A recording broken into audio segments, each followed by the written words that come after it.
सृष्टि बचपन से ही दिखने में सुंदर नहीं थी, लेकिन अमीर बाप की बेटी सृष्टि पर उसकी माँ जान छिड़कती।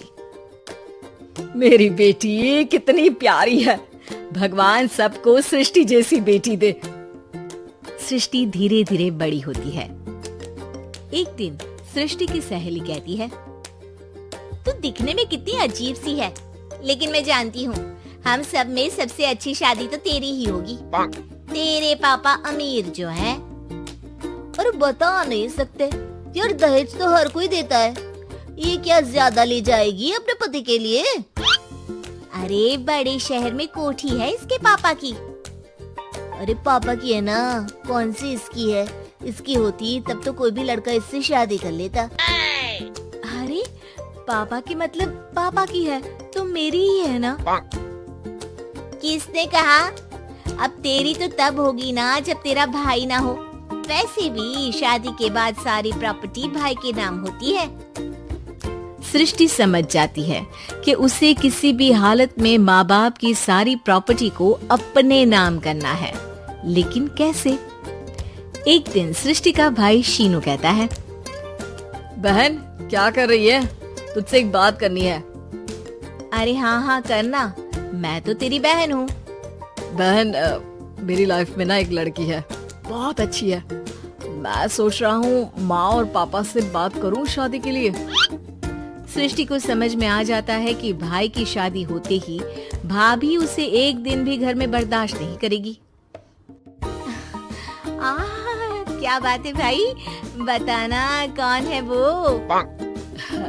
यार वो बहुत अच्छी लड़की है, पढ़ी लिखी है, मेरे साथ जॉब भी करती है। बस एक प्रॉब्लम है। प्रॉब्लम? क्या प्रॉब्लम है भाई? यार वो शादीशुदा है, लेकिन उसके पति ने उसे सिर्फ इसलिए छोड़ दिया क्योंकि उसके माँ बाप दहेज नहीं दे पाए।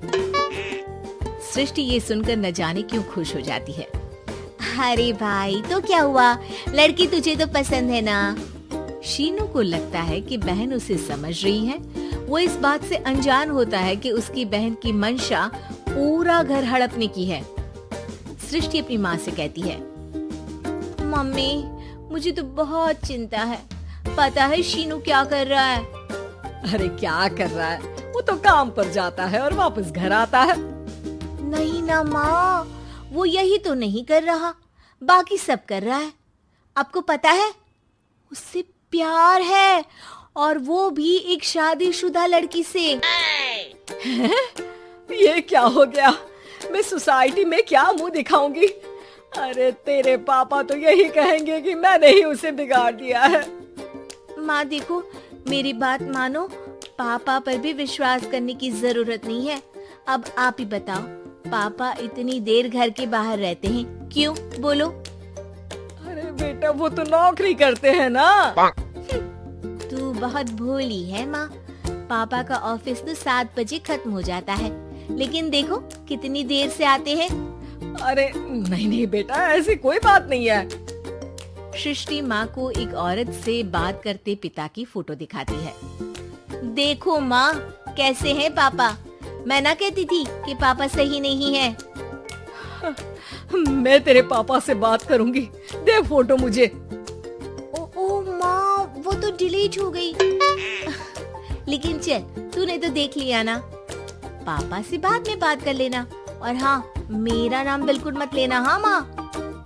अब क्या था, सृष्टि के माँ और पिता के बीच झगड़ा होना शुरू हो जाता है। सृष्टि के मन में क्या चल रहा था कोई नहीं जानता था। एक दिन, माँ सृष्टि के लिए एक लड़का देखा है, वो लोग शाम को उसे देखने आने वाले हैं। और हाँ माँ, एक खुशखबरी, मैं और पापा मिलकर एक नया बिजनेस ट्राई कर रहे हैं। शाम को लड़का आता है, सांवले रंग का। सृष्टि को तो बिल्कुल भी पसंद नहीं आता। लड़की की माँ कहती है, लड़की का चेहरा तो कोई खास नहीं, लेकिन अगर मेरे बेटे को आप लोग सेटल कर दें तो मैं उसकी शादी आपकी बेटी से करवा दूं। सृष्टि को लड़का बिल्कुल पसंद नहीं था। उसे भाई पर गुस्सा आ जाता है। लड़के वालों के जाने के बाद कहती है, माँ देखा शीनू मेरे लिए कैसा लड़का लेकर आया, न दिखाने लायक न सुनने लायक, सेटल भी नहीं, वो भी हम करे। अरे माँ, मैं जानती हूँ ये मेरी शादी किसी भी घर में क्यों करवाना चाहता है। अरे कैसी बात कर रही है बहन, तूने तो देखा ना, लड़के को मैंने ही मना कर दिया तुझसे शादी के लिए। जिसने लड़का बताया था उसने उसकी बहुत तारीफ की थी। बात आई गई हो जाती है, लेकिन सृष्टि का मन शांत नहीं होता। क्या करूँ, कुछ समझ में नहीं आ रहा। मेरी शादी हो गई तो ये लोग पूरी प्रॉपर्टी शीनू के नाम कर देंगे। मेरे हाथ तो कुछ लगेगा ही नहीं। तभी सृष्टि को आइडिया आता है। वो किसी वकील को फोन करती है। जी देखिए, अगर आपके मम्मी पापा का तलाक हो जाता है तो आपके पिता की आधी प्रॉपर्टी आपकी माँ के नाम हो जाएगी, फिर उसे वो किसी को भी दे सकती है। सृष्टि अब माँ को बेटे के खिलाफ भरती है। माँ, शीनू पर नजर रखा करो। वो जिस लड़की के प्यार में है ना, वो शादीशुदा है। यहाँ आएगी, सारा पैसा, रुपया, जमीन, जायदाद सब हड़प लेगी। पापा का भी हाल तुमसे छुपा नहीं है। ऐसा ना हो कि मैं और आप एक दिन सड़क पर भीख मांगे। हे भगवान, मैं तो जीते जी मर जाऊंगी अगर ऐसा हो गया तो। ऐसा हो गया नहीं माँ, ऐसा ही होगा। अभी समय है, आगे का सोच लो। मैं तो कहती हूँ पापा से आधी प्रॉपर्टी लेकर अलग हो जाओ।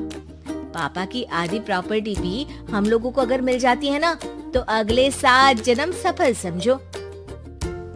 बेचारी माँ बेटी के कहने पर पति से तलाक लेकर अलग हो जाती है। सृष्टि अब पैसों से गाड़ी और अपने दूसरे महंगे शौक पूरे करने लगी। उसके दोस्त भी उसके पैसे इस्तेमाल करते। सृष्टि, कल तुम कहाँ थी? मैं सारा दिन घर पर अकेली थी। तो मैं क्या करूं? मैंने ठेका तो नहीं लिया है ना तुम्हें संभालने का। माँ को सृष्टि से ये उम्मीद नहीं थी। वो बैठकर रोने लगती है। वहीं उसका पति यानी कि सृष्टि के पिता आ जाते हैं। मैं जानता था कि तुम्हारा यही हाल होगा, तो आपने मुझे रोका क्यों नहीं? मैं रोकता तो तुम रुकती क्या? सृष्टि के कहने पर तुमने मुझ पर अपने बेटे पर शक किया, लेकिन तुम ये भूल गई कि कैसे हम दोनों ने मिलकर जीवन में इतना सब खड़ा किया। माँ पति के गले लग जाती है। मुझे माफ कर दीजिए, मैंने आपकी कमाई का एक बड़ा हिस्सा गवा दिया। कोई बात नहीं, तुम साथ हो तो मैं ऐसी 7 प्रॉपर्टी खड़ी कर दूंगा। तभी वहाँ सृष्टि आ जाती है रोते हुए। माँ, मयंक ने मुझे छोड़ दिया। वो बोल रहा था जब तक मेरे पास पैसे थे तब तक ही वो मेरे साथ था। पापा, माँ, मुझे माफ कर दीजिए।